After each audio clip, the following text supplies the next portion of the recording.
সত্যি দুঃখজনক যে জুলাই আগস্টের গণঅভ্যুত্থানের পরে বেশ কিছু বিষয়ে আমরা সরাসরি বলছি, বিশেষ করে সার্জিস আলম, হাসনাত আব্দুল্লাহ বলেন, কিংবা আরো দু একজন, মাসুদ খন্দকার রয়েছে, এরা যারা রয়েছে তারা উদ্দেশ্য প্রণোদিত ভাবেই ছোটখাটো ঘটনাতেও আমাদের ছাত্রদলের নাম জড়ায়। তো আপনি বিষয়টি লক্ষ্য করে দেখবেন যে আমরা খুব পজিটিভ পলিটিক্স করছি সবগুলো ক্যাম্পাসে। আপনি ঢাকা বিশ্ববিদ্যালয় বলেন, চট্টগ্রাম বিশ্ববিদ্যালয় বলেন, রাজশাহী বিশ্ববিদ্যালয় বলেন, জগন্নাথ বিশ্ববিদ্যালয় বলেন, জাহাঙ্গীরনগর বিশ্ববিদ্যালয় বলেন, ছাত্রদল দ্বারা, ছাত্রদলের কোনো নেতা কর্মীদের দ্বারা কোনো একটি হলে আজকের দিন পর্যন্ত কোনো অপ্রীতিকর ঘটনা ঘটেনি। বরঞ্চ আমাদের সামান্যতম কোনো সাংগঠনিক তৎপরতা যদি আমরা প্রকাশ না করা সত্ত্বেও হলগুলোতে, সেখানে দেখবেন যে তারপরও ব্যক্তিগত কোনো ঘটনা ঘটে থাকলে 7 মাসে 1-2টি ব্যক্তিগত ঘটনা ঘটেছে, তারপর অবশ্য সেটি তারাও আবার স্বীকার করেছে 1-2 দিন পরে।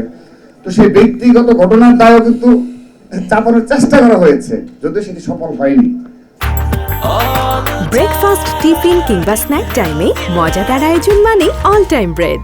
তো আমাদের এই ধরনের পজিটিভ মুভমেন্টের কারণে আমরা সত্যিকার অর্থেই গর্ব করে বলছি যে প্রতিটি ক্যাম্পাসে আমাদের বিপুল সংখ্যক সাধারণ শিক্ষার্থীদের ছাত্রদলের পতাকা তলে দেখা যাচ্ছে।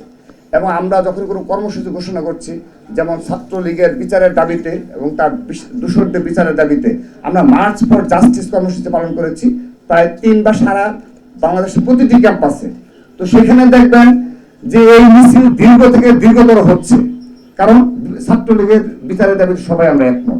এবং আমরা বেশ কিছু সামাজিক সাংস্কৃতিক কর্মকাণ্ড পরিচালনা করছি ক্যাম্পাসগুলোতে। আমরা ক্রীড়া প্রতিযোগিতার আয়োজন করেছি, এখানে তো সাধারণ শিক্ষার্থীরা অংশগ্রহণ করছে। তো আমরা ব্যক্তিগত বিশ্বাস করি এই ধরনের পজিটিভ ছাত্র রাজনীতি কালচার আমরা চালু করেছি এবং ছাত্রদল একটি গুণগত পরিবর্তনে ছাত্র রাজনীতি ক্যাম্পাসগুলোতে উপহার দিয়ে যাচ্ছে। এই চ্যালেঞ্জকে তাদের সাংগঠনিক দক্ষতার মধ্যে মোকাবেলা করতে হবে, অপপ্রচারের মাধ্যমে নয়। সেজন্য আমরা বিনীতভাবে অনুরোধ জানাচ্ছি, আপনারা সাংগঠনিক ভাবে নিজের দলকে সুসংগঠিত করার মাধ্যমে ছাত্র রাজনীতির গুণগত পরিবর্তন নিয়ে আসবেন। এবং ছাত্র দলকে যদি আপনারা মনে করেন যে মোকাবেলা ক্যাম্পাসগুলোতে সে ধরনের প্রতিযোগিতামূলক ছাত্র রাজনীতি উপহার দেবেন, আমরা মোস্ট ওয়েলকাম জানাচ্ছি। ধন্যবাদ।